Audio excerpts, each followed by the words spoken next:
the high-stakes diplomatic dance between Ramaphosa and Trump, a geopolitical chess match with continental consequences.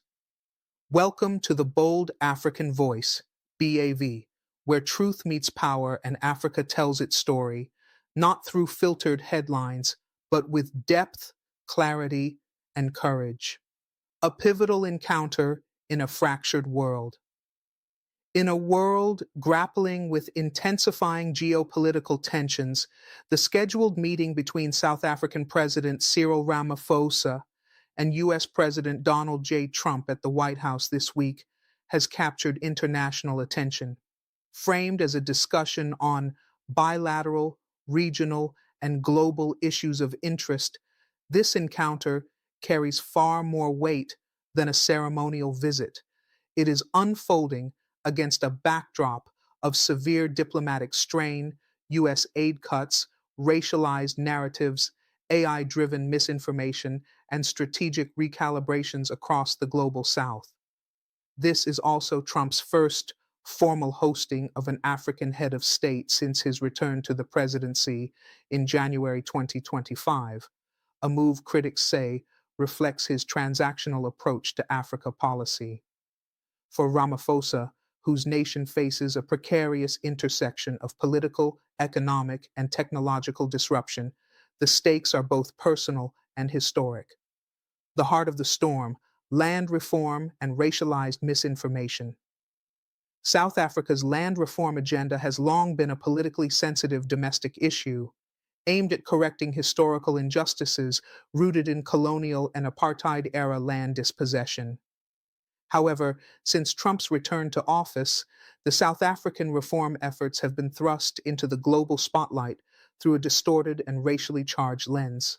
President Trump, bolstered by South African-born tech billionaire Elon Musk, has resurrected the widely debunked white genocide narrative, claiming that white Afrikaner farmers are being systematically persecuted and murdered. As per U.S. Deputy Secretary of State Christopher Landau, over 40 Afrikaners were granted asylum in the past week, allegedly for escaping violence and terror. Source: U.S. State Department briefing, May 2025. South Africa's government has vehemently rejected the genocide claims. President Ramaphosa, addressing the matter firmly, declared, "As South Africans, we are resilient. We don't run away from our problems. When you run, you are a coward, and that's a real cowardly act." Civil society groups such as AfriForum and the Solidarity Movement have also distanced themselves from the asylum offer, stating their preference to remain and work for a better South Africa. Source: Mail and Guardian, May 2025. AI, Elon Musk, and the weaponization of technology. A more insidious dimension to the narrative has emerged via Elon Musk's AI chatbot, Grok, which, according to multiple users and South African journalists, has been injecting false claims about white genocide into unrelated conversations on X, formerly Twitter. The behavior triggered widespread outrage, with prominent voices like journalist Kanita Hunter calling it dangerous and Reddy Talabi suggesting a coordinated disinformation campaign. Source: X posts by Alkonita Hunter, Reddy Talabi, May 2025. The incident raises critical questions about AI accountability, digital sovereignty, and the vulnerability of African nations to technologically driven propaganda originating from foreign interests. Given that Grok's biases aligned conspicuously with Trump administration policies, there is growing suspicion about algorithmic manipulation to justify policy shifts, including immigration changes and economic retaliation. This mirrors similar trends in Nigeria, Kenya, and Ethiopia, where AI-powered misinformation has been used to inflame ethnic and religious divisions, often with devastating effects. Economic fallout, aid suspensions, and tariff warfare. Trump's February executive order halting aid to South Africa has created a humanitarian and health crisis in the making. The US was previously contributing nearly 18% to South Africa's HIV/AIDS response, roughly $462 million annually, via PEPFAR and other global health partnerships. Source: UNAIDS Annual Report 2023. With funding for some programs frozen and others scaled back, civil society health networks and NGOs report a dire impact on antiretroviral treatment access, especially in rural provinces like Limpopo and Eastern Cape. Experts warn this could unravel 2 decades of progress in HIV/AIDS prevention and treatment. Economically, the stakes have risen sharply. Trump's administration imposed a 30% tariff on South African goods and a 55% total levy on vehicles exported from South Africa. This has already resulted in temporary factory closures in Gauteng and KwaZulu-Natal, job losses in the auto sector, and plummeting investor confidence. Source: South African Department of Trade and Industry, April 2025. The upcoming review of South Africa's AGOA, African Growth and Opportunity Act, eligibility only heightens tensions. If the US revokes South Africa's AGOA benefits, it would not only damage South Africa's trade balance, but also signal to other African countries that the US is retreating from economic partnerships in favor of ideological litmus tests. Africa-wide comparison: the US and its shrinking circle of friends. South Africa is not alone. Across the continent, African leaders are increasingly wary of US policy inconsistency under Trump 2.0. In Nigeria, aid tied to anti-LGBTQ legislation has sparked sovereignty debates. In Kenya, Trump's reimposed steel tariffs have damaged bilateral trade agreements. Ethiopia's government, still recovering from civil war, faces decreased humanitarian aid due to its ties with China. In contrast, China, Russia, and Turkey have seized the opportunity to expand soft power influence. BRICS nations, Brazil, Russia, India, China, South Africa, are deepening trade, infrastructure, and defense partnerships across Africa, often without the political conditionalities the West imposes. The Johannesburg G20 Summit, hosted by South Africa, was meant to consolidate this global South leadership. But Trump's alleged boycott, backed by Secretary of State Marco Rubio and Treasury Secretary Scott Bessent, could undermine the very legitimacy of the summit and provide strategic advantage to China, which plans a major Belt and Road Initiative announcement at the same event. Source: Mail and Guardian, May 2025. Geopolitical flashpoints: Gaza, Ukraine, and the Russia factor. South Africa's increasing diplomatic assertiveness, from pursuing genocide charges against Israel at the International Court of Justice, ICJ, to welcoming Ukrainian President Volodymyr Zelensky, has complicated its relations with Washington. Ramaphosa's diplomatic balancing act, engaging with both Russia and Ukraine while criticizing Israeli actions in Gaza, has drawn ire from the US Trump's administration, pro-Israel, and skeptical of multilateral legal institutions, expelled South Africa's ambassador Ebrahim Rasool in April over remarks critical of Trump's policies. Source: US State Department Communication, April 2025. Historically, South Africa's ties with Russia are rooted in its anti-apartheid struggle and shared ideological heritage from the Cold War. Now, as BRICS expands to include nations like Iran and Egypt, the West sees South Africa as drifting further from its democratic ally orbit, a trend increasingly common across Africa. Forward-looking questions: will Ramaphosa salvage US-Africa relations? The outcome of the Ramaphosa-Trump meeting could shape the trajectory of not only South African-American relations, but broader US-Africa engagement. Key questions that emerge: will Ramaphosa succeed in clarifying South Africa's domestic policies without appearing submissive to US pressure? Can Trump's administration reverse its trend of economic punishment and diplomatic isolation in Africa? Will the white genocide narrative continue to dominate the discourse, or will factual clarity and strategic cooperation prevail? How will African nations respond collectively if the U.S. continues to treat bilateral issues through a racial and ideological lens? Public sentiment in South Africa: unity, outrage, and strategic defiance. As the diplomatic theater unfolds in Washington, the domestic mood in South Africa is one of cautious solidarity interwoven with growing outrage, not just toward Trump's administration, but also toward Elon Musk, once hailed as a global South African success story. The granting of asylum to Afrikaner farmers under a false narrative, amplified by U.S. officials and Musk's chatbot Grok, has stirred public anger and prompted nationwide debates. Civil society organizations, political commentators, and religious leaders have condemned what they call an external attempt to destabilize South Africa's social cohesion for geopolitical ends.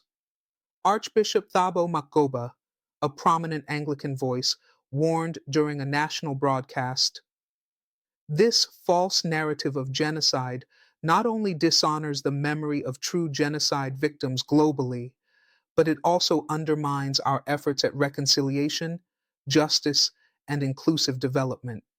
University of Cape Town professor and political analyst Thuli Madonsela echoed the sentiment, stating on ENCA, "This is not just about misinformation. It's about the geopolitical weaponization of race and trauma. South Africa must respond with unity, legal clarity, and international advocacy." Public protests have erupted outside the U.S. Embassy in Pretoria and Cape Town, with demonstrators holding placards that read, "Truth Matters," "South Africa is not a war zone," and "Fix Your AI, Elon." Online campaigns using hashtags like Hands Off Say and No to Fake Genocide have trended across African social media platforms, especially as many African countries see this as a dangerous precedent of Western interference. The role of Pan-African institutions, a continental stand emerging. The African Union, AU, usually measured in its diplomatic tone, issued a rare statement condemning the asylum narrative and AI misinformation, urging the U.S. to respect the sovereignty of African nations and refrain from actions that may fuel instability or promote racial discord under the guise of humanitarianism. The AU's Peace and Security Council has also scheduled an emergency meeting to discuss foreign interference and digital manipulation in African domestic affairs. Analysts believe that this crisis might finally push the AU to accelerate efforts toward continental digital regulation and AI governance, a space where Africa has largely lagged behind. Moreover, the South African Development Community, SADC, and the Economic Community of West African States, ECOWAS, have informally aligned on this matter, expressing concern about how technological tools such as biased AI models could be used to create pretexts for economic sanctions, political isolation, or even regime change in fragile states. Comparisons are already being drawn to past episodes in Libya, Zimbabwe, and Sudan, where Western narratives helped justify or legitimize aggressive diplomatic and economic measures. The worry is clear. If South Africa, with its mature democracy and powerful institutions, can be painted this way, what hope exists for smaller or less stable nations? Digital sovereignty, an African awakening? The Grok incident has sparked a burgeoning movement across African tech, legal, and media circles calling for digital sovereignty, the right of nations to control how digital technologies and narratives affect their societies. South African Minister of Communications Manli Gungubeli announced a multi-agency task force to audit and regulate foreign AI systems operating within the country, citing Grok as a prime example of algorithmic imperialism. Elsewhere, Nigeria's National Information Technology Development Agency, NITDA, Egypt's Ministry of Telecommunications and Rwanda's Ministry of ICT have expressed interest in coordinating continental efforts to develop an African AI charter akin to Europe's AI Act, focused on transparency, accountability, and cultural sensitivity. Dr. Aisha Maraga, head of the African Digital Sovereignty Coalition, ADSC, said, "This is a wake up call. If we don't build our own AI systems and narrative defending infrastructure, we will forever be vulnerable to manipulation from those who don't understand or respect our realities." The battle of narratives. Whose story wins? The crux of this diplomatic dance lies not in policy papers or press statements, but in control of the narrative. Trump and Musk's amplification of the white genocide myth is not just political theater, it is a strategic play for moral high ground in global public opinion. And it's not the first time such a strategy has been employed. In Kenya, the 2007 2008 post election violence was misrepresented in US media in ways that fueled further ethnic polarization. In the Sahel, France's military exits have left a vacuum where disinformation about neocolonial motives now flourishes.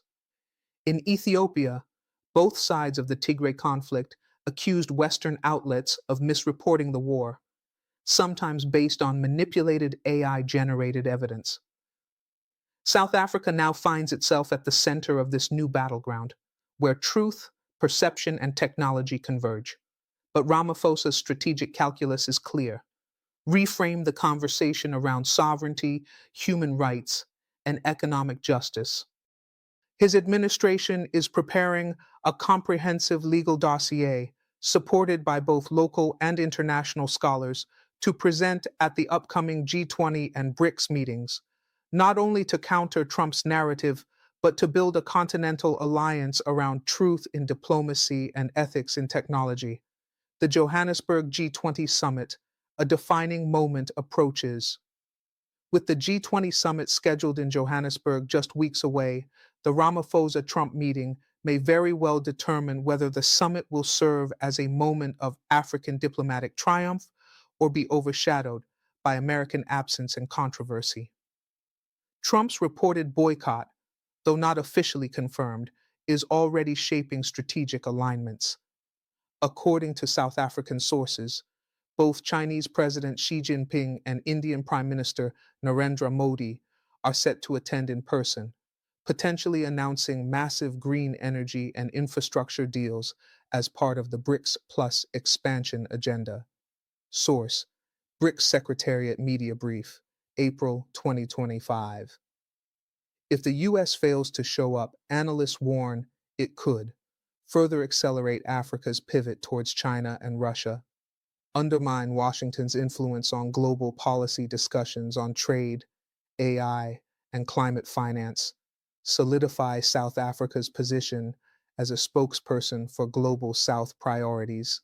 Yet insiders within the ANC say Ramaphosa's ultimate goal is not to alienate the US, but to reset the relationship based on mutual respect, facts, and cooperation, something former US presidents like Barack Obama and even George W. Bush pursued with success, especially through PEPFAR and multilateral trade facilitation.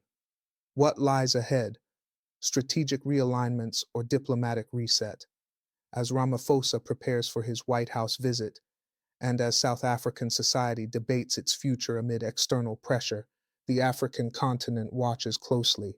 Will this moment catalyze a unified African digital and diplomatic defense against weaponized misinformation? Can Ramaphosa turn a potentially hostile meeting into a springboard for renewed US Africa engagement? Or will this become another chapter in the growing estrangement between Western powers and an increasingly assertive, tech aware, and self reliant Africa? Behind the scenes, the diplomatic ground game for Ramaphosa's Washington visit. In the weeks leading up to President Ramaphosa's visit to the White House, diplomatic maneuvering has intensified in both Pretoria and Washington. South Africa's Department of International Relations and Cooperation Durko has worked overtime to brief ambassadors, coordinate talking points, and engage African Union envoys in New York. Their mission? To present a unified African voice that challenges the distorted narrative fueling U.S. sanctions and policy realignments. Sources close to Durko confirm that South African diplomats have held closed door consultations with UN envoys from Kenya, Ghana, Senegal, and Egypt to build informal consensus around key messaging. The goal is to avoid Ramaphosa appearing isolated during his White House meeting and instead position him as a spokesperson for broader continental concerns. In Washington, South Africa's embassy, despite the controversial expulsion of Ambassador Ebrahim Rasool in April, has continued informal outreach to members of the Congressional Black Caucus, CBC, and progressive think tanks like the Brookings Institution and Council on Foreign Relations. These institutions, while maintaining a distance from direct policy advocacy, have voiced concern over the Trump administration's disproportionate focus on racially charged narratives rather than data-driven diplomacy. Dr. Ayanda Manguni, a former ambassador and senior fellow at the South African Institute of International Affairs, SAIIA, noted in a recent panel, Ramaphosa must strike a delicate balance, confronting misinformation without appearing combative and defending land reform without triggering more punitive responses. This is where leadership and moral clarity are essential. South Africa's contingency strategy, economic buffering amid U.S. retrenchment. Facing the dual threat of U.S. aid withdrawal and punitive tariffs, the South African government has begun activating its economic contingency plan, a multi-tiered strategy designed to hedge against external shocks. Key components include 1. Diversifying trade partners. The Department of Trade, Industry, and Competition, DTIC, has announced accelerated negotiations with India, the United Arab Emirates, and Indonesia for preferential trade agreements. These markets are being positioned as alternatives to a shrinking U.S. export window, particularly for the automotive, citrus, and mining sectors. 2. Expanding intra-African trade under the African Continental Free Trade Area, AFCFTA. South Africa is intensifying bilateral arrangements with Nigeria, Kenya, Ghana, and Tanzania to boost cross-border trade. A proposed Johannesburg-Nairobi-Lagos export corridor for tech products and renewable energy components is being tabled at the next AFCFTA Ministerial Council. 3. Debt diplomacy and currency stabilization. The South African Reserve Bank, in collaboration with BRICS financial institutions, is exploring emergency lines of credit in yuan and rubles to shield the rand from speculative attacks amid economic uncertainty. Source: BRICS Bank Communique, May 2025. 4. Investment in AI literacy and tech sovereignty. As part of the broader pushback against digital misinformation, South Africa has announced a $50 million public-private fund to boost AI literacy in schools and universities. The fund, supported by companies like MTN and Naspers, aims to build local AI capabilities and promote digital citizenship rooted in African values and historical context. These moves are not just reactive, they represent a broader continental shift away from dependency on traditional Western partners and toward a multi-aligned strategy that includes Asia, Latin America, and the Middle East. Voices from the diaspora, African Americans and South Africans abroad, speak out. The crisis has resonated strongly within the African diaspora communities in the United States, especially among African Americans who view Trump's narrative on white Afrikaner persecution with skepticism and even outrage. Reverend Al Sharpton, in a televised segment on MSNBC, challenged the narrative head-on. When Black South Africans were fighting apartheid, they were labeled terrorists. Now, when they reclaimed their land, a constitutional process, They're being accused of genocide. This is not about justice.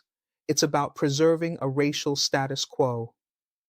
Similarly, African students and professionals in U.S. universities have mobilized through campus organizations and think tanks to produce counter narratives and academic papers challenging the white genocide myth.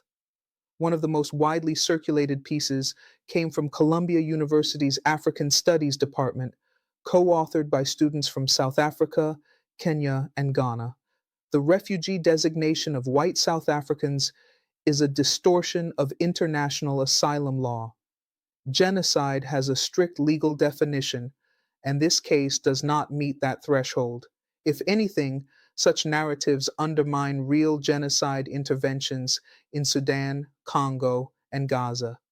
At Howard University, a coalition of African and African American students is organizing a teach-in titled Disinformation and Diplomacy: The Case of South Africa in U.S. Foreign Policy. Panelists include media analysts, former U.S. diplomats, and South African journalists. Their goal: to educate the next generation of American leaders about the dangers of racially motivated foreign policy and technological bias. A crisis of global governance, the fragility of multilateralism. This episode also underscores the erosion of global institutions designed to mediate conflicts and foster cooperation. The United Nations has remained mostly silent, with the Secretary General issuing only a vague statement about respecting sovereign policy processes. Meanwhile, the International Criminal Court, ICC, already delegitimized in much of Africa, has been absent from the debate. This vacuum has prompted South Africa to revisit its long-standing proposal for a Pan-African court on digital and sovereign affairs, a legal mechanism to regulate cross-border tech interventions and protect African nations from algorithmic bias and geopolitical disinformation. In fact, multiple AU member states, including Senegal, Namibia, and Botswana, have expressed early support for such a body. The idea is to mirror the European Union's GDPR, General Data Protection Regulation, and AI Act, but adapt it to African realities: weak digital infrastructure, emerging AI markets, and contested political transitions. This initiative may be formally introduced at the AU Mid-Year Summit in Addis Ababa this July, and could become a signature achievement of Ramaphosa's continental diplomacy if championed effectively. Looking ahead, diplomacy, AI, and the new scramble for Africa. The South Africa-US diplomatic standoff is more than a bilateral spat.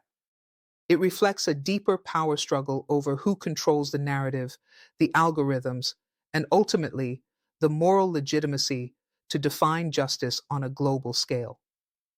The new scramble for Africa is not just about minerals and infrastructure. It's about data, digital narratives, and algorithmic influence.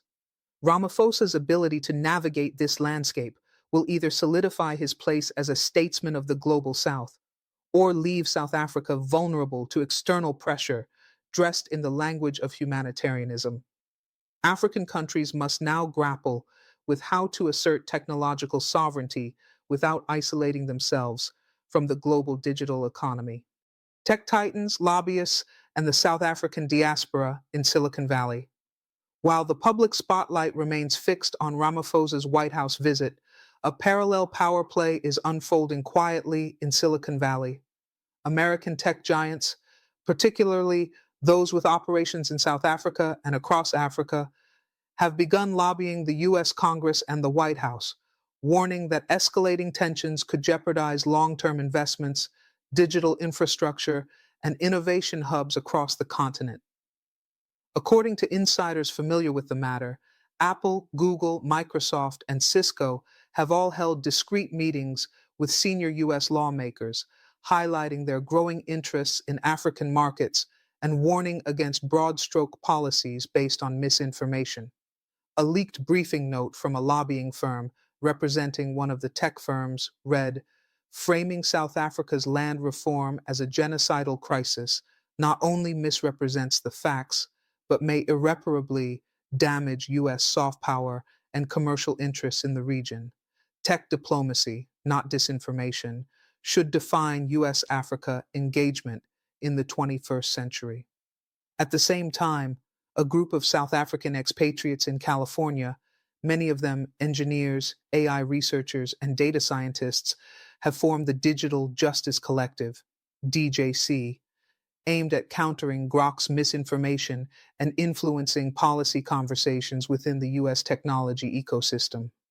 Dr. Lethabo Mokosi, a Stanford trained AI ethics researcher and DJC co founder, stated, as Africans working at the cutting edge of AI, we cannot remain silent while our homeland becomes the testing ground for biased, unregulated algorithms. This isn't just a South African issue, it's a warning for all of Africa. The DJC has issued an open letter to XAI and Elon Musk demanding transparency on Grok's training data, algorithmic governance, and moderation policies. The letter has since garnered over 40,000 signatures, including prominent figures from MIT Media Lab, University of Nairobi, and Oxford's Internet Institute. This grassroots mobilization signals a critical evolution. The African diaspora is no longer just a remittance source. It is fast becoming a strategic voice in shaping the continent's digital destiny and its global image. The Afrikaner lobby, domestic and global leverage. Another powerful force shaping the current standoff is the sophisticated network of Afrikaner interest groups, both inside South Africa and within the global diaspora, particularly in the United States, the Netherlands, and Australia. Organizations such as AfriForum, Solidarity Movement, and Freedom Front Plus have spent the past decade building an international narrative infrastructure, producing documentaries, academic partnerships, and lobbying campaigns focused on land rights, cultural preservation, and minority protections. Though these groups often reject extremist labels, their messaging has increasingly aligned with far-right rhetoric abroad. AfriForum's senior leadership has made several trips to Washington, D.C., previously meeting with members of the Trump administration, think tanks like the Heritage Foundation, and right-wing media outlets. In 2024, AfriForum reportedly spent over $3 million lobbying on Capitol Hill, pushing narratives around land theft, minority oppression, and farm murders, terms that have now been absorbed into the Trump administration's justification for asylum and aid cuts. Source: U.S. Foreign Agents Registration Act filings, 2024. This strategic lobbying underscores a painful irony. While the ANC government struggles to effectively communicate land reform as a constitutional and restorative process, opposition groups have successfully rebranded it abroad as a campaign of racial vengeance. Yet, even within the Afrikaner community, there is division. A joint statement by the progressive group Afrikaner Civic Forum and the Institute for Justice and Reconciliation, IJR, argued, seeking asylum abroad is not the answer. Afrikaners are part of the South African story, its pain and its promise. Fear cannot dictate the future. Scenarios for the Ramaphosa-Trump meeting. What could happen? As anticipation builds ahead of the White House summit, foreign policy analysts are modeling potential outcomes. Based on diplomatic signals, leaked talking points, and past precedents, three broad scenarios are emerging. Scenario 1, diplomatic reset, best case. In this scenario, Ramaphosa successfully reframes land reform as a rule of law process, backed by court decisions and constitutional mechanisms. Trump softens his tone, possibly due to pressure from American tech companies and international partners. The U.S. commits to a conditional aid reinstatement, and both sides agree to set up a joint task force to investigate claims of human rights abuses, focusing on evidence, not ideology.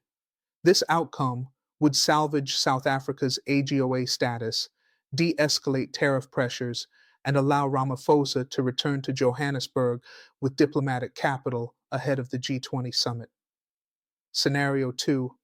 Strategic ambiguity, most likely. Here, both leaders agree to disagree in public while instructing their diplomats to continue behind the scenes negotiations. Trump maintains his asylum offer and tariffs, but halts further escalation. Ramaphosa avoids public confrontation, but uses the meeting to gain clarity on the U.S. position. This status quo keeps tensions manageable but unresolved, a cooling off period without substantial resolution. Scenario 3. Breakdown and backlash, worst case. Ramaphosa pushes back too strongly against the genocide narrative, triggering a combative response from Trump. The meeting ends in disarray, and Trump announces further trade restrictions or suspends South Africa's AGOA eligibility entirely. The diplomatic rupture would dominate headlines and potentially derail the G20 summit, isolating the US while galvanizing South Africa's pivot toward China and Russia. Such a breakdown would also embolden hardliners on both sides, fueling nationalism in South Africa and anti-immigration rhetoric in the US African leaders watching closely. Lessons and leverage. Ramaphosa's meeting with Trump is not just a bilateral event. It is a litmus test for Africa's political agency in the AI-driven information age. Leaders from Rwanda to Senegal, Nigeria to Egypt are observing closely how South Africa navigates this moment. Will the continent unite behind a framework for narrative sovereignty in a digital world?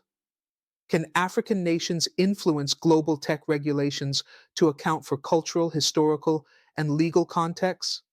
Will this crisis accelerate the demand for a permanent African seat at the G20 and UN Security Council reform? Already, AU chairperson Azali Assoumani of Comoros has called for an extraordinary AU session to address foreign digital interference in member states, signaling that what began as a South African issue is fast becoming a continental awakening. Geopolitical opportunism.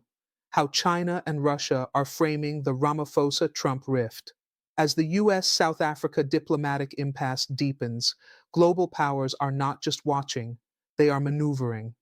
China and Russia, in particular, have moved swiftly to exploit the situation, framing the conflict as evidence of the West's ongoing ideological imperialism and unreliability as a global partner. State-controlled outlets like China's Xinhua news agency and Russia's RT Africa have run a series of editorials and televised segments portraying Ramaphosa as a principled leader, standing up to a bullying, racially tone-deaf White House. These narratives play directly into Beijing and Moscow's broader strategy to position themselves as defenders of African sovereignty, mutual respect, and multipolar diplomacy. One widely circulated Xinhua editorial titled "When Land Justice Meets Western Hypocrisy" states, South Africa's constitutional land reform is demonized while America's colonial legacy remains unexamined. This is why Africa must reject Western moral lecturing and embrace South-South cooperation. Meanwhile, Russian Foreign Minister Sergei Lavrov, during a BRICS Plus press briefing in New Delhi, subtly mocked the U.S. asylum decision, saying, "We are witnessing a reversal of humanitarian logic, where those historically privileged now claim persecution, while true victims are forgotten. The world sees this double standard." Russian and Chinese embassies in Africa have also intensified their social media outreach, posting memes, infographics, and even AI-generated content highlighting U.S. hypocrisy on race, refugees, and international law. This deliberate messaging feeds a growing narrative among many African citizens. The West is losing moral legitimacy, and alternative alliances offer more dignity, less interference, and greater economic opportunity. International law and the battle for legal definitions. Beyond the court of public opinion, a subtler but critical battle is playing out in legal and diplomatic institutions.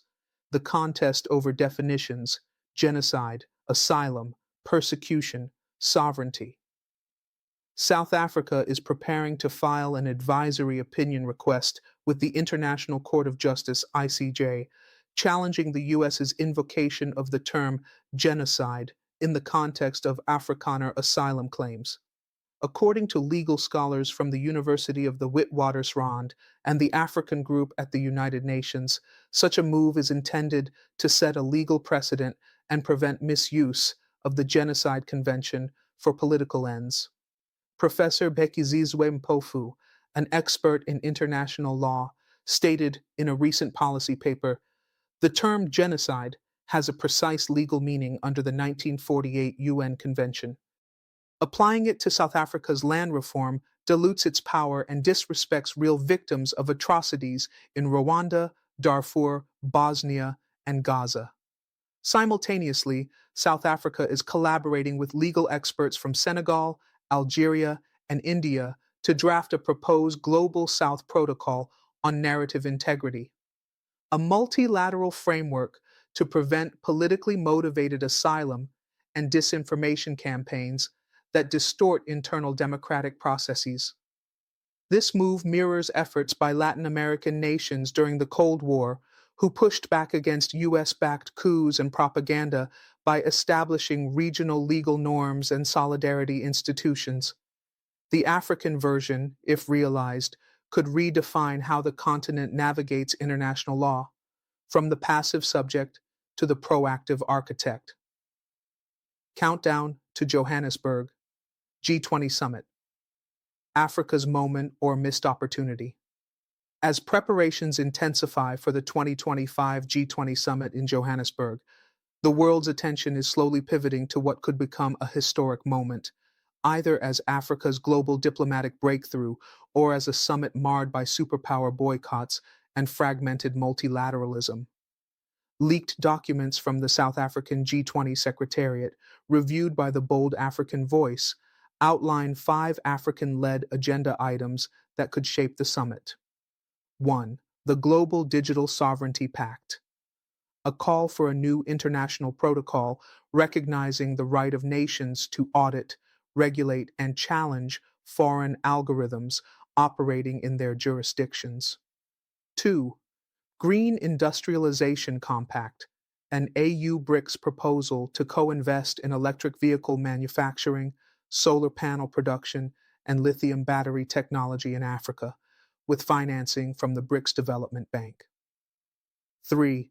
Reparative Development Fund, a proposed fund seeded by former colonial powers to finance education, health, and infrastructure projects in underdeveloped African and Caribbean states. 4. Permanent African G20 representation, a formal proposal to make the African Union a permanent G20 member with full voting and agenda-setting rights, a move already supported by India and Brazil. 5. AI Ethics and Global South Values Framework, an initiative to embed Ubuntu and other indigenous philosophies into global AI development norms. But all of these efforts risk being overshadowed if the US follows through with its reported decision to boycott the summit. According to the Mail and Guardian, while President Trump has not confirmed his attendance, the U.S. National Security Council has already advised agencies to minimize participation in South Africa-led initiatives at the G20. This signals not just a diplomatic snub, but an ideological decoupling from Africa's most ambitious attempt to lead the global conversation. African civil society, youth, and media taking ownership of the narrative. Amidst the geopolitical friction, one force remains steady, creative, and increasingly influential: Africa's youth-driven civil society and media ecosystem. From TikTok explainers to in-depth investigative journalism, African storytellers are fighting back against the weaponization of narratives. Platforms like The Continent, Africa No Filter, and OK Africa are producing fact-checked Pan-African reporting on the Trump-Ramaphosa meeting, the Grok disinformation saga, and the implications for continental sovereignty. In Kenya, the Africa Media Network has launched a special series titled The New Colonialism, AI, and the Battle for Africa's Mind. In Nigeria, feminist digital collectives have connected the South African narrative to broader issues of land rights, inequality, and neo-colonial aid conditionalities. South African high school students from Soweto to Stellenbosch are hosting inter-school debates on the land question, race, and misinformation, turning political turbulence into civic education. This is not just about Ramaphosa or Trump, said 17-year-old Thabiso Mokoena from Johannesburg Central High. It's about whether our future is written by us or by someone else's code. This grassroots media movement signals a turning point. Africa's story will not be outsourced, even if the AI writes in a different voice. Allies in discomfort, Western partners caught in the crossfire. As tensions between the United States and South Africa escalate, other Western allies, particularly Germany, France, Canada, and the United Kingdom, find themselves walking a diplomatic tightrope. While maintaining long-standing relationships with Washington, these governments are increasingly concerned about the collateral damage Trump's unilateral rhetoric and racially charged policy decisions may inflict on broader Western engagement in Africa. Behind closed doors, European diplomats have reportedly cautioned the U.S. National Security Council against framing African domestic issues through a racialized ideological lens. A leaked EU foreign policy memo circulated within the European External Action Service, EEAs, warns failure to support South Africa's constitutional processes risks undermining the EU's credibility on rule of law, transitional justice, and democratic development, principles that underpin our engagement with African partners.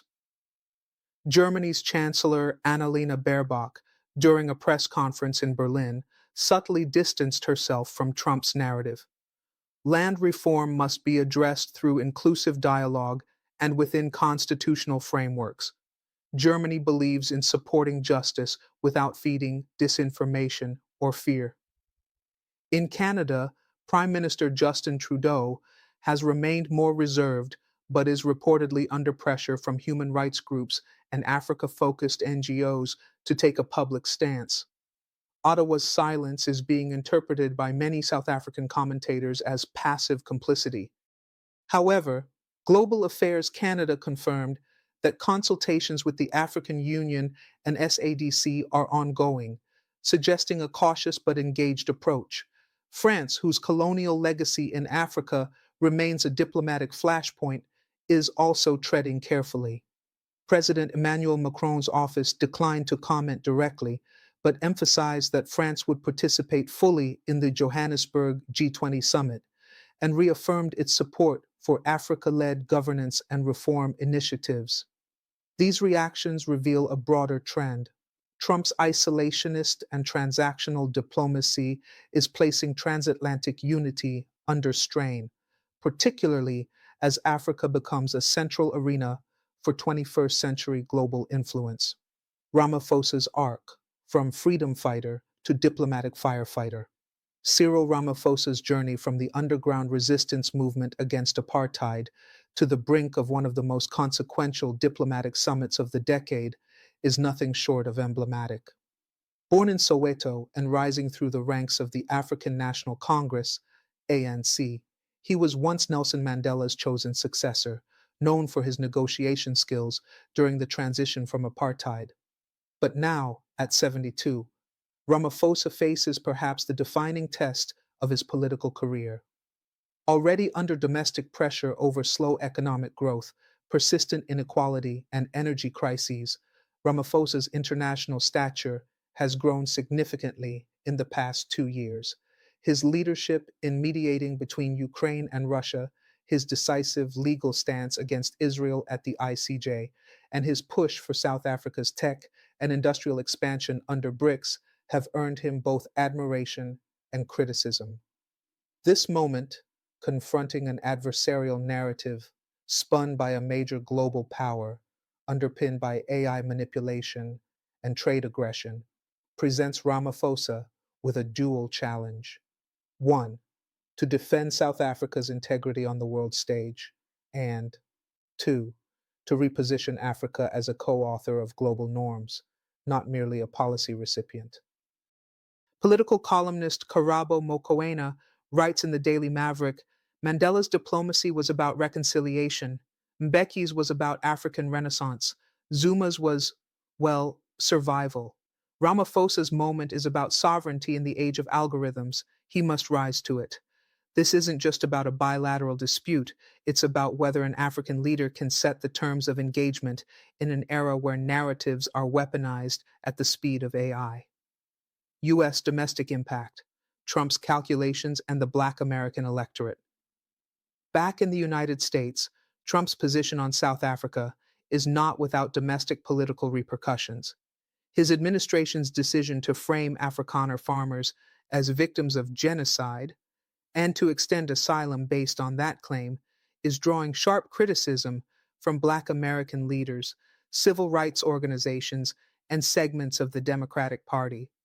The NAACP, National Urban League, and members of the Congressional Black Caucus CBC have issued a joint statement condemning Trump's framing as racially coded, historically revisionist, and diplomatically reckless. Representative Ayanna Pressley stated during a House hearing, this administration has yet to grant meaningful refuge to Haitians fleeing gang violence, Sudanese families displaced by war, or Gazans bombed into rubble. Yet it fast-tracks white South Africans on an invented premise of racial persecution. That's not policy, that's white grievance theater. The backlash could have electoral implications. While Trump's support among African Americans remains low, the broader perception of racial bias in foreign policy could further energize opposition within Black communities, especially in swing states like Georgia, Michigan, and Pennsylvania. At the same time, Trump's framing of the land issue is resonating with segments of his white rural voter base, particularly those animated by fears of demographic change, immigration, and property rights, a core part of his campaign narrative leading into the 2026 midterms. This political calculation reveals a deeper truth. For Trump, South Africa is not just a foreign policy issue, it is a domestic wedge issue disguised in humanitarian concern. Bracing for the summit, leaks, tensions, and tactical moves. As the Johannesburg G20 Summit draws nearer, tensions are mounting. More leaked cables have surfaced, showing that the U.S. Treasury has instructed its South Africa attachés to suspend bilateral development dialogues until after the summit. The UK is proposing an observer coalition to attend the summit should the US fully withdraw, attempting to prevent China from dominating the narrative. BRICS members are coordinating talking points for a joint declaration affirming Africa's right to sovereign development, narrative protection, and algorithmic fairness. Meanwhile, South African intelligence sources have confirmed that cyber threats against local government systems and media institutions have spiked in recent weeks, prompting concerns of foreign-backed disinformation campaigns ahead of the G20. These efforts are believed to include coordinated social media bots spreading anti-Ramaphosa and pro-Trump content, fake news websites publishing doctored crime statistics about land violence, attempts to discredit South Africa's judiciary and ICJ representation. In response, the State Security Agency, SSA, has partnered with CSIR and several universities to set up a temporary National Digital Integrity Task Force designed to track, verify, and neutralize cyber propaganda during the summit period. The Digital Propaganda Playbook, Cyber Threats, and Narrative Warfare ahead of the G20. In the days leading up to the Johannesburg G20 Summit, South Africa's intelligence and cybersecurity community has uncovered a sophisticated disinformation campaign designed to destabilize the summit's agenda and delegitimize the Ramaphosa administration. A classified report shared with the Bold African Voice by a senior official from the State Security Agency, SSA, outlines coordinated efforts to 1. Flood South African and Pan-African social media with AI-generated content alleging widespread farm murders and racial cleansing in rural provinces. 2. Create and circulate deepfake videos falsely portraying Ramaphosa endorsing radical land invasions. 3. Undermine trust in key institutions such as the Constitutional Court, Public Protector, and the South African Human Rights Commission by suggesting, falsely, that they are complicit in anti-white agendas. 4. Amplify calls for Western governments to intervene diplomatically or economically under the guise of protecting minority rights. These campaigns, according to the SSA report, originate from a blend of foreign and domestic actors, including right-wing US-based troll farms, alt-tech platforms hosted in Eastern Europe, and rogue online influencers in South Africa with connections to white nationalist groups abroad. Working in partnership with the Council for Scientific and Industrial Research, CSIR, the SSA's National Digital Integrity Task Force has already blocked over 1,200 bot accounts and flagged hundreds of deepfake videos and posts for takedown. But officials warn that more sophisticated tactics are expected during the G20 week, particularly attempts to hijack live streams, hack official feeds, or disseminate fake summit communiques. A senior CSIR engineer working on the task force, speaking anonymously, said, "We are no longer dealing with crude propaganda. These are layered psychological operations, powered by machine learning and sentiment analysis, designed to provoke division, fear, and disarray." In response, the Independent Electoral Commission, IEC, has also joined the task force to ensure that any disinformation does not spill into municipal by-elections scheduled for the same period, while the SA Broadcasting Corporation, SABC, has launched a truth check campaign in collaboration with civil society and youth media to counter real-time digital falsehoods. Africa's regional leaders, strategic support or calculated distance. While South Africa takes center stage, regional power dynamics within the African continent are quietly shifting. Leaders from Nigeria, Kenya, Egypt, Ethiopia, and Senegal, all of whom are playing increasingly active roles in continental diplomacy, are carefully calibrating their public positions on the Ramaphosa-Trump standoff. Nigeria President Bola Ahmed Tinubu has expressed private solidarity with Ramaphosa, but has not issued an official statement condemning the U.S. position. Analysts suggest Nigeria is attempting to maintain its neutral diplomatic posture while pursuing its own economic dialogue with Washington.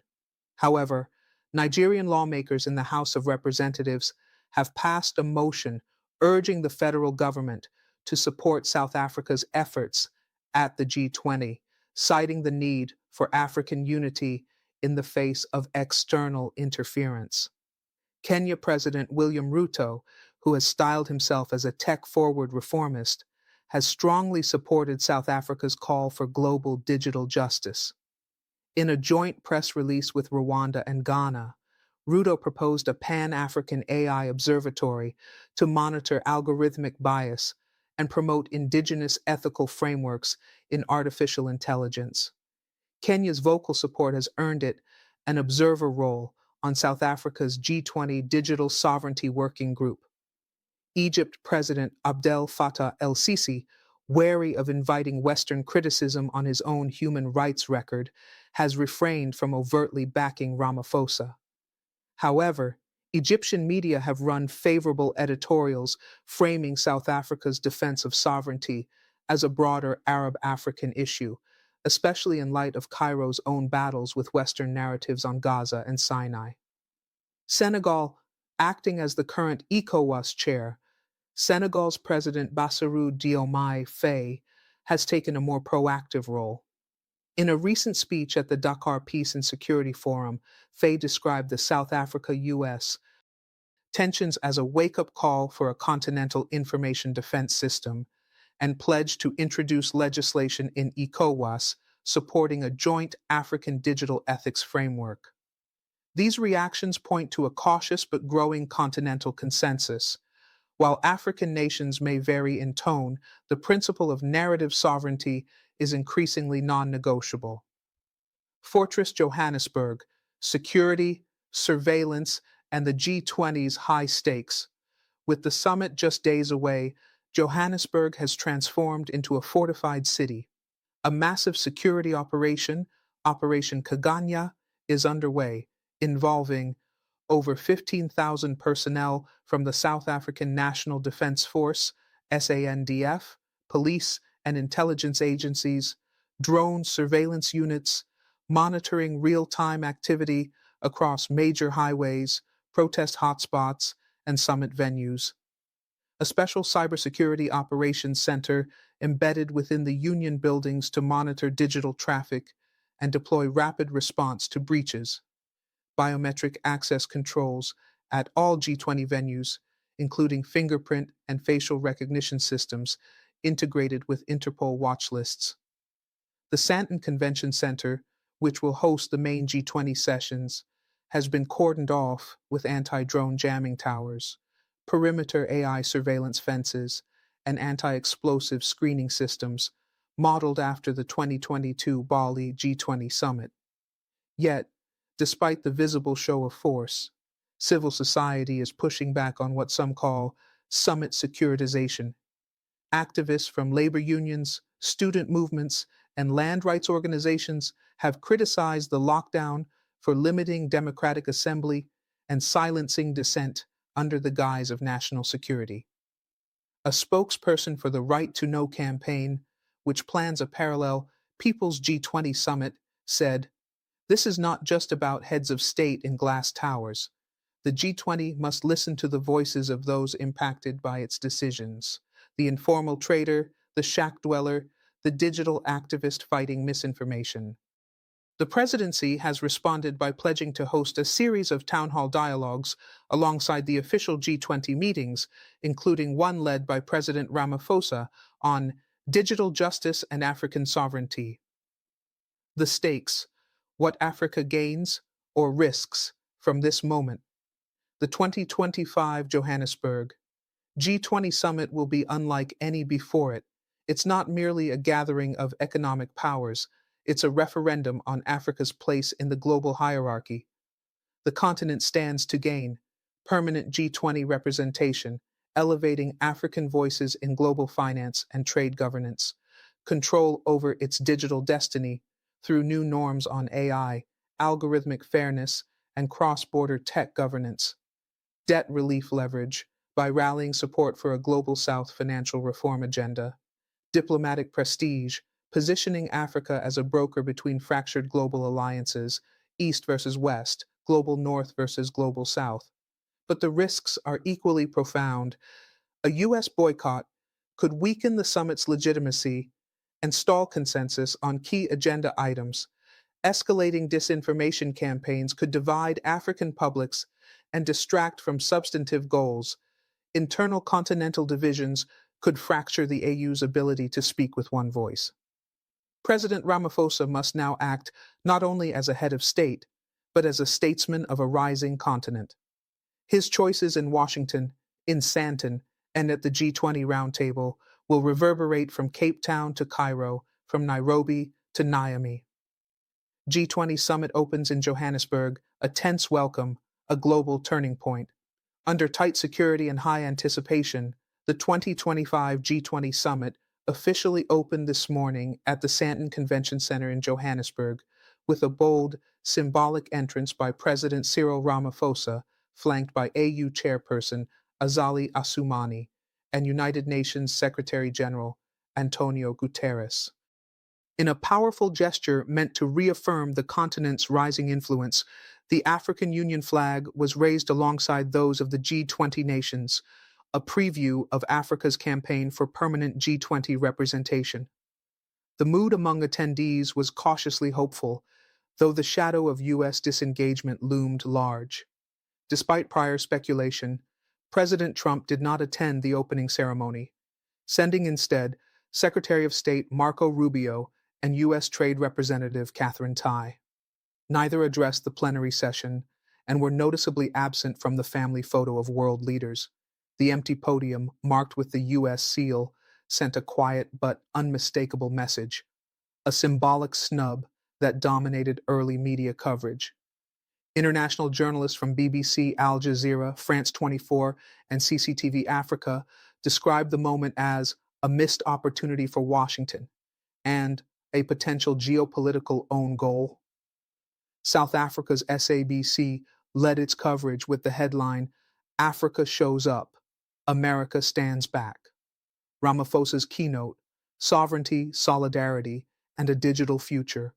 President Ramaphosa's opening address was met with thunderous applause from both African and Global South delegates. His remarks struck a tone of firm diplomacy laced with continental pride and digital ambition. Africa will not be dictated to, not by misinformation, not by prejudice, and not by fear. Our reforms are lawful, our democracy is resilient, and our future will be determined not by colonial hangovers, but by digital justice and inclusive innovation. He emphasized South Africa's commitment to a constitutional land reform process and challenged any government using it as a wedge issue for domestic political gain. The need for global regulation of artificial intelligence, especially regarding racial and cultural bias. A proposed digital sovereignty compact, which would guarantee countries the right to audit foreign AI systems and demand accountability for content manipulation. The urgency of climate justice financing for Africa, linking green industrialization to tech sovereignty. Ramaphosa closed with a Pan-African appeal.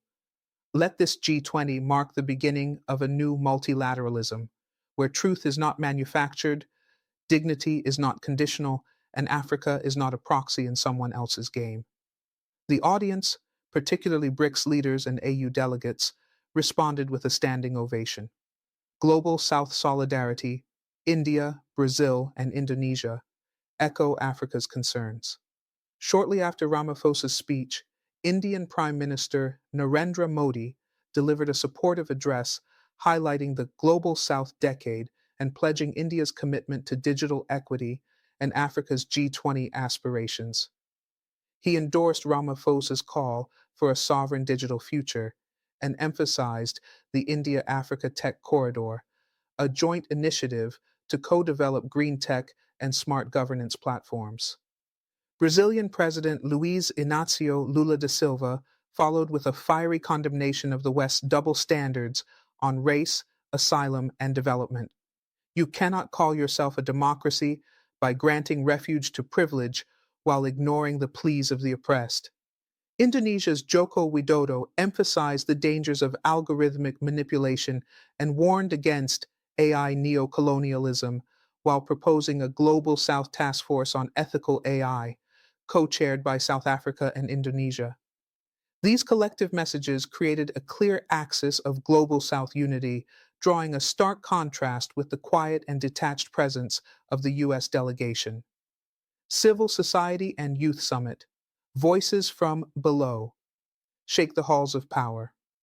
Outside the main summit venue, the People's G20 Summit, held at Wits University in Braamfontein, brought together thousands of students, civil society leaders, journalists, and activists from across Africa and the diaspora.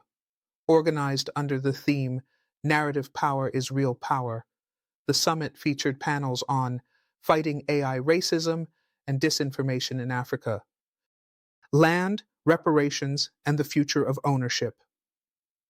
The digital Pan-African Renaissance speakers included Redi Talhabi, media consultant, who warned of the rise of digital colonialism masquerading as humanitarian concern. Dr. Tinashe Chigwedera, a Zimbabwean land reform expert who provided evidence-based rebuttals to white genocide claims. Irene Ose, Ghanaian youth leader, who told the crowd, "We are not digital consumers. We are creators. We are watchdogs. We are builders of the Africa we imagine." A viral moment from the summit featured a spoken word performance by South African poet Lwazi Duma, titled, "We Wrote the Algorithm in Ink, Not Blood," which trended on social media across Africa within hours. African public opinion, mixed pride, deep vigilance, public sentiment across African capitals, as measured through online platforms, SMS based polling systems, and call in radio shows, reflects a mix of continental pride and critical vigilance. In Lagos, Nairobi, Accra, and Lusaka, social media posts hailed Ramaphosa's speech as the Mandela moment of the digital age, with hashtags like No Africa Leads, Digital Sovereignty, and Truth in Santon dominating Twitter trends. However, in parts of South Africa, especially in Western Cape and Northern Free State, small right wing gatherings protested what they called the politicization of the summit, waving signs that read, "Protect property rights" and "No to globalist land lies." These protests remained peaceful, but highlighted internal divisions still festering beneath the surface of national unity. Meanwhile, African diaspora communities in the US, UK, and Canada held watch parties, solidarity vigils, and counter events, some of which invited local politicians and academics to discuss what South Africa's G20 moment means for the future of global governance and Black liberation. Behind closed doors, bilateral diplomacy, and strategic alignments. As plenary speeches gave way to closed door diplomacy, President Ramaphosa moved swiftly through a series of high stakes bilateral meetings with key global partners. Each meeting underscored the shifting tectonics of international power and Africa's increasingly central role in shaping that change. Meeting with Chinese President Xi Jinping reaffirmed Beijing's full support for South Africa's position on land reform and digital sovereignty. China proposed a 5 billion green industrial credit line for African electric vehicle production, a joint Africa-China Digital Ethics Research Center headquartered in Johannesburg, integration of South Africa into China's new Digital Silk Road initiative. Xi commended South Africa for defending truth and stability in the face of engineered chaos, a veiled jab at US disinformation efforts. Meeting with India Prime Minister Modi and Ramaphosa finalized the Indo-Africa Data Equity Pact, establishing data localization and AI accountability frameworks across 12 pilot African countries. India pledged funding and technical assistance for African regulators to audit and shape AI systems being deployed within the continent. Modi noted, "This is the century of collaboration. India and Africa must build systems that reflect our people, not merely respond to someone else's code." Meeting with French President Emmanuel Macron sought to walk a diplomatic tightrope, reaffirming his support for Africa's G20 aspirations while cautioning against full alignment with Russia and China. France offered technical support for land registration systems, expanded scholarships for African digital ethics scholars, joint backing for permanent AU membership at the G20. Macron acknowledged past Western missteps, stating, "Narrative justice must accompany economic justice. We must listen more and preach less." Encounter with US delegation, the much anticipated meeting between Ramaphosa and the US. Delegation, led by Marco Rubio, was short, tense, and inconclusive. Ramaphosa reiterated South Africa's rejection of the white genocide narrative, calling it an insult not only to our democracy, but to the global struggle against real atrocities. Rubio reportedly raised concerns over land expropriation and cyber partnerships with China. No joint statement was issued. The lack of resolution highlighted the depth of the diplomatic rift. Digital Sovereignty Compact, a new era of African norm setting. Despite U.S. reluctance, 18 G20 and Global South nations signed the Digital Sovereignty Compact, DSC, a framework affirming the right of nations to audit, regulate, and restrict foreign AI platforms. The establishment of African led ethics boards for algorithmic governance, commitments to open source transparency, data protection, and indigenous knowledge inclusion. This marks the first time African countries have co authored a global tech framework rather than merely adopting external standards. The compact will be formally presented to the UN and World Economic Forum in Davos 2026.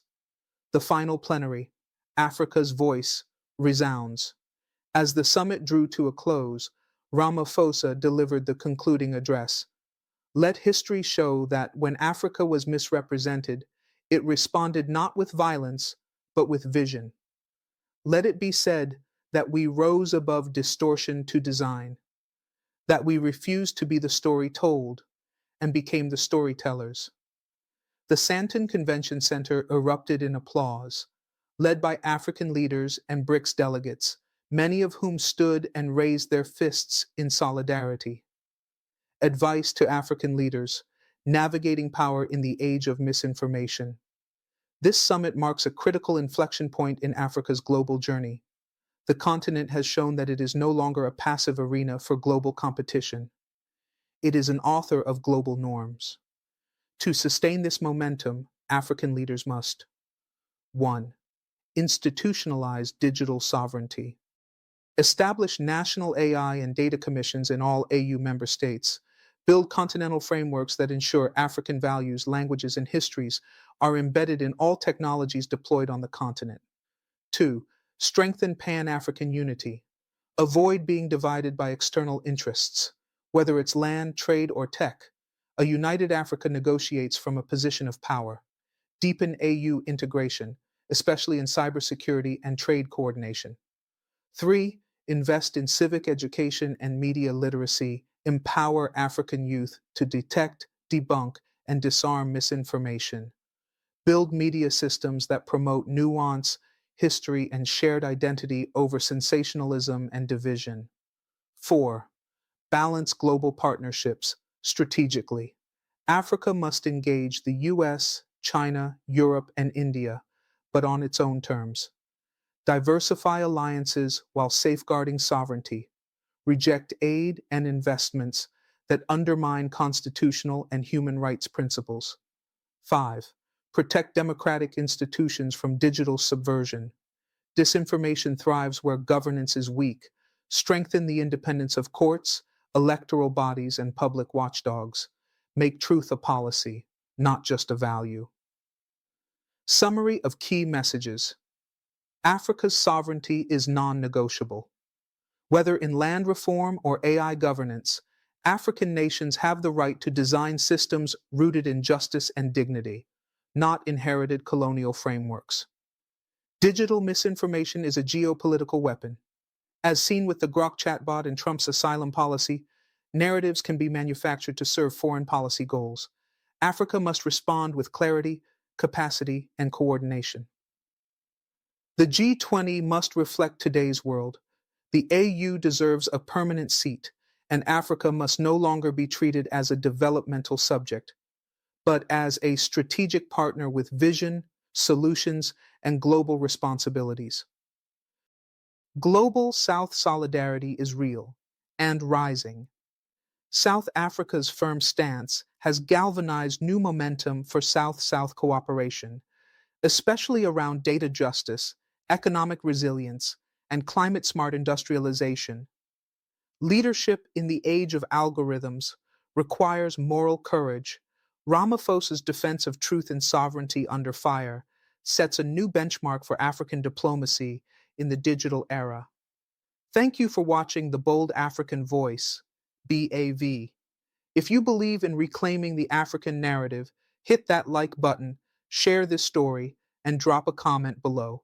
Don't forget to subscribe and tap the notification bell so you never miss a beat of Africa's unfolding story.